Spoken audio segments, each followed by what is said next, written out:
Bienvenidos de nuevo a nuestra serie de estudios bíblicos basados en el libro de Apocalipsis. Gracias por estar acompañándonos en este seminario profético que estamos desarrollando a través de las páginas del maravilloso libro de Apocalipsis. En esta ocasión vamos a estudiar acerca del mensaje a Esmirna.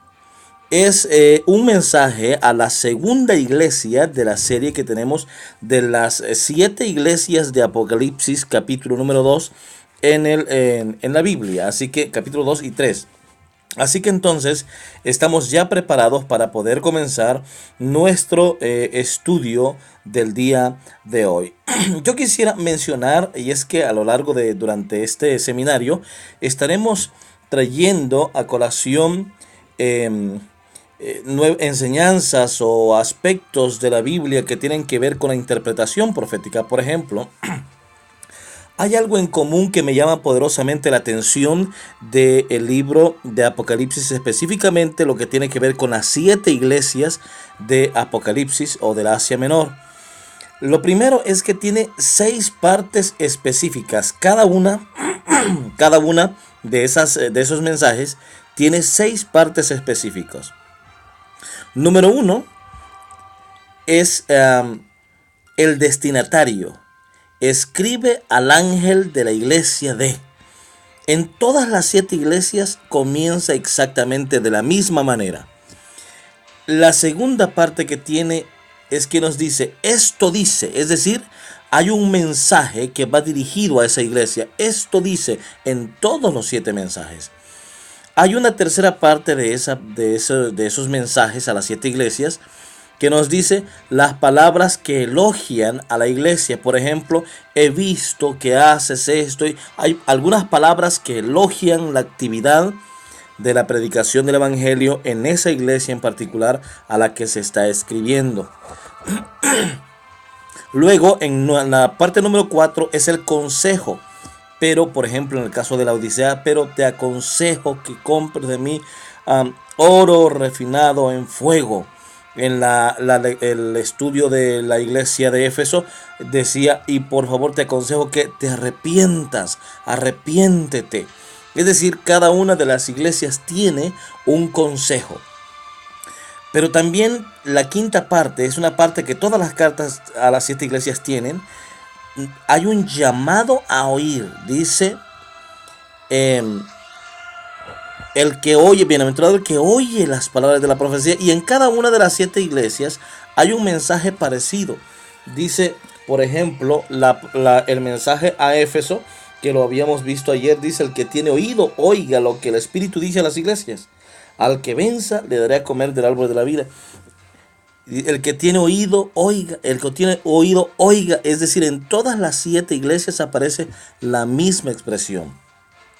Y la parte número 6 nos habla acerca de la promesa para el vencedor. Todos estos mensajes son muy hermosos y tienen esa parte específica que tiene que ver con la recompensa para aquellos que sean vencedores en medio de la angustia y de la dificultad. Pero bien, hoy nos vamos a enfocar en el capítulo número 2 de Apocalipsis y el versículo número 8 hasta el 11. Son solamente 3 versículos y nos dice así: escribe al ángel de la iglesia de Esmirna, el primero y el último, el que estuvo muerto y revivió, dice, conozco tu tribulación y tu pobreza. Sin embargo, eres rico. Conozco la blasfemia de los que dicen ser judíos y son una sinagoga de Satanás. No tengas ningún temor de lo que vas a padecer. El diablo ha de enviar a algunos de vosotros a la cárcel para que seáis probados y tendréis tribulación de 10 días. Sé fiel hasta la muerte y yo te daré la corona de la vida. El que tiene oído, oiga lo que el Espíritu dice a las iglesias. El que venza no recibirá daño de la segunda muerte. Este mensaje de algún modo es un poco nostálgico.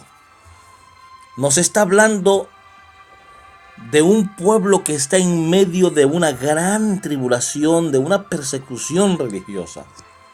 Eso lo podemos ver claramente allí en la expresión. Primero, Jesús se identifica como mártir. Y es lo que vamos a ir viendo acá.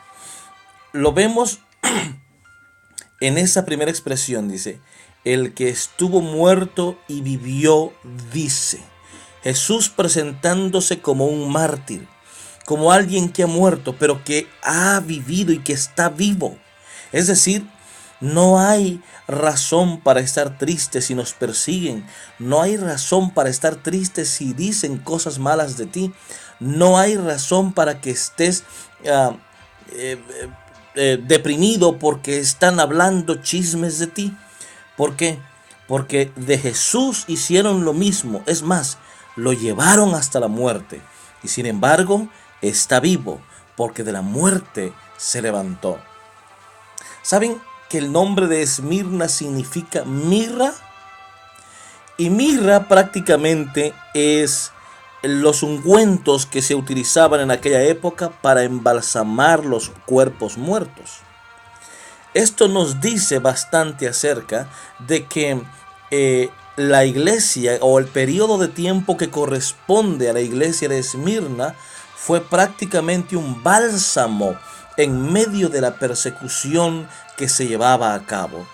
En el estudio anterior hablamos que la iglesia de Éfeso está representada en la iglesia primitiva, en la iglesia apostólica, que va desde el año 30 aproximadamente hasta el año 100 de la era cristiana. Entonces, lo que esto significa es que la iglesia de Esmirna, en el orden consecutivo, es la que seguiría a la iglesia de Éfeso. Entonces significa que a partir del año 100 después de Cristo comenzaríamos a ver el desarrollo de los aspectos proféticos con el mensaje que son enviadas a la iglesia de Esmirna.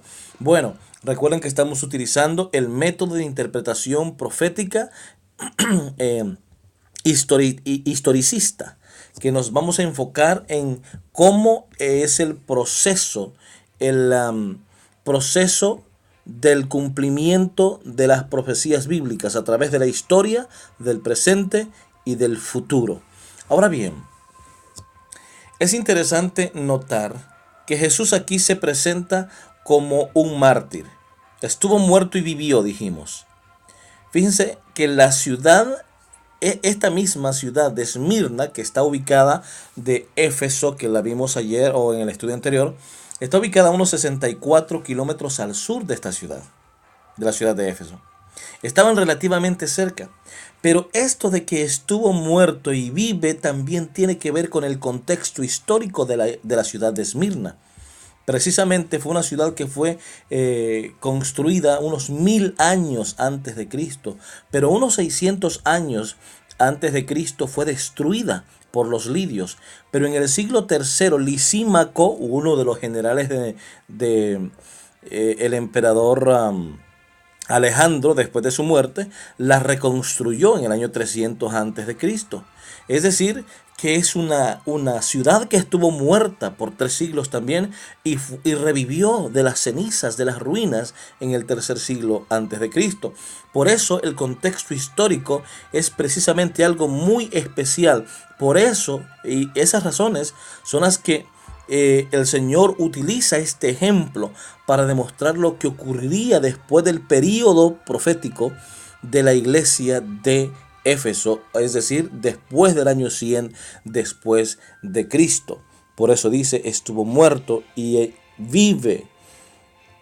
La iglesia de Esmirna significa mirra, que en medio de la persecución y en medio de la tribulación, el mensaje les era un bálsamo en medio de tanta situación terrible. Ahora, había una gran tribulación, ya hemos hablado de eso. Pero nos dice allí, yo conozco tus obras. La tribulación prácticamente va desde esas fechas y cada vez más se iba atenuando, se iba expandiendo y se iba solidificando esa persecución. La intención del imperio era erradicar el cristianismo de la faz de la tierra. Y se extiende hasta el año 313 aproximadamente, desde el año 100, el período que tiene que ver con la iglesia de Esmirna. Se extiende hasta el 313 después de Cristo, es decir, más de 200 años dura este periodo, que al final tiende a ser más difícil la persecución que esta iglesia estaba recibiendo, que los cristianos estaban recibiendo en la época del segundo y tercer siglo. Es muy interesante que dice Jesús: yo conozco tus obras y tu tribulación.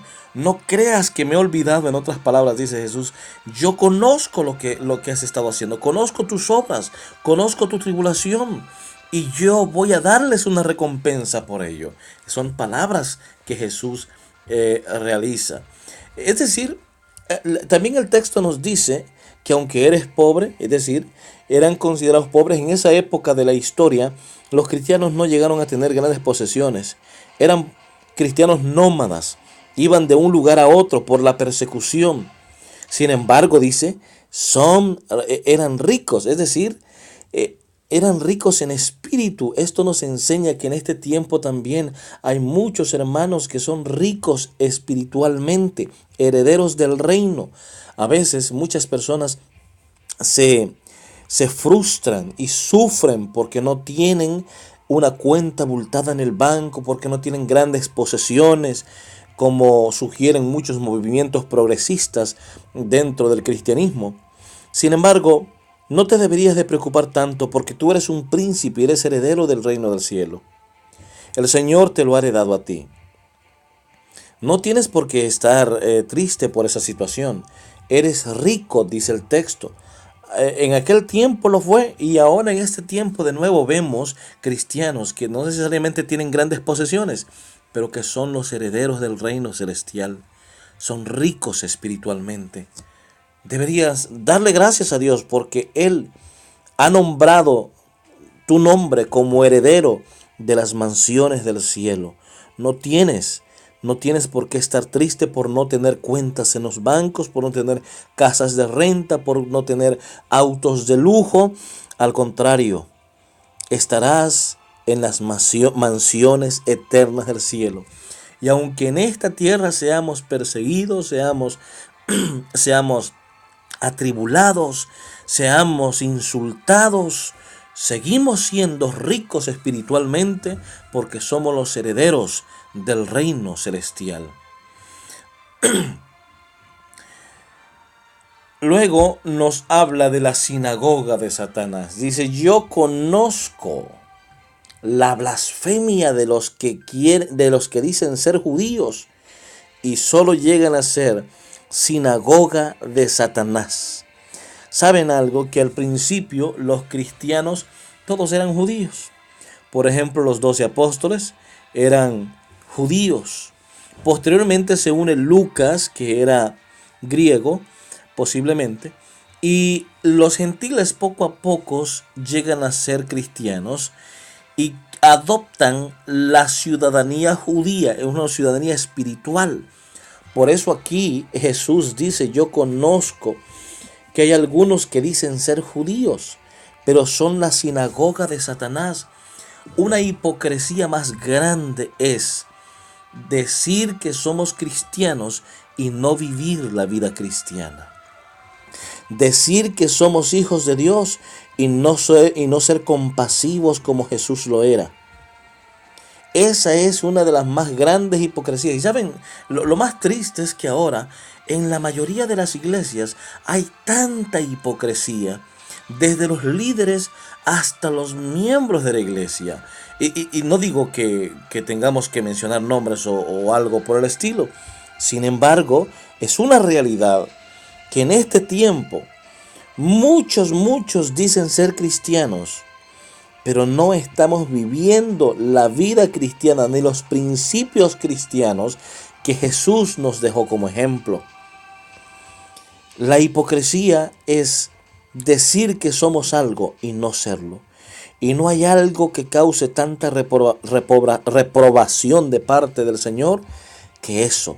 Decir que somos hijos del Señor, decir que estamos en su ministerio, decir que vamos a predicar el Evangelio, que vamos a soportar los vituperios del Evangelio y no vivir a la altura de ese Evangelio. Eso se llama hipocresía y se llama sinagoga de Satanás. Esto es el primer ejemplo del concepto anticristo que podemos ver en la época temprana de la iglesia. El anticristo no necesariamente estaba revelado contra Cristo, sino que era una forma de hacerse pasar por Cristo sin serlo. Es decir, todo aquel que dice ser cristiano y no vive una vida cristiana, entonces es parte del anticristo, es parte de la sinagoga de Satanás. Y esta es la situación que estaba sucediendo en ese momento. Comienzan a haber infiltraciones de personas que decían querer ser cristianas, pero no vivir a la altura de la vida cristiana, ni pagar el precio que muchas veces debemos pagar. La vida cristiana no es una etiqueta, es un estilo de vida. Es una forma de vivir a la altura de los principios de Cristo. Por eso, esta sinagoga de Satanás es mal vista y refutada inmediatamente por parte de Cristo. Y es la advertencia y el mensaje que se le está dando a la iglesia de Esmirna, que había que tener cuidado porque en su tiempo se daría esta situación de la sinagoga, o comenzaría esta situación de la sinagoga de Satanás, de la hipocresía cristiana, del decir que somos cristianos y no vivir a la altura de los principios, de decir que somos cristianos y no serlo, de ir y sentarnos en la iglesia y escuchar el mensaje con la etiqueta de cristianos y una forma actuada de ser cristiano. No, eso no es cristianismo, eso se llama sinagoga de Satanás. Es la hipocresía de la cual habla este pasaje de la Biblia. Esto definitivamente fue refutado y es la manifestación temprana del anticristianismo o del anticristo, como el apóstol Pablo lo menciona en sus cartas. Sin embargo, nos dice: no temas. No temas porque van a sucederles muchas cosas malas. No temas, no tengas ningún temor de lo que vas a padecer. El diablo ha de enviar a algunos de vosotros a la cárcel para que seáis probados. Y tendréis tribulación de 10 días, pero sé fiel hasta la muerte y obtendrás la corona de vida. Mis queridos amigos, tal vez cuando miramos los problemas que se nos avecinan, cuando llega el mes y no tienes dinero para pagar el alquiler, el teléfono, los pagos que tienes que realizar al mes, y ves que no vas a alcanzar con el dinero que tienes, te frustras y te da miedo. Pero aquí no está hablando de eso, pero igual es válida la observación. No tengas miedo. Hay que seguir adelante. ¿Por qué razón? Porque eres hijo del rey. ¿Sabes algo? Aquí habla de no tenerle miedo porque también en nuestro tiempo sabemos que se ha de dar una persecución terrible contra los cristianos. Una manera de culparlos a todos los cristianos verdaderos de las situaciones atroces que suceden en la vida y en todo el mundo. ¿Por qué razón? Porque así fue hecho antes. ¿Recuerdan ustedes la historia? Dice que Roma fue incendiada. Pues era muy fácil como culpar a los cristianos. Y se desató una persecución sin antecedentes. Sin embargo, el texto nos decía: no temas cuando os hagan todas esas cosas, y algunos serán llevados hasta la cárcel. No temas.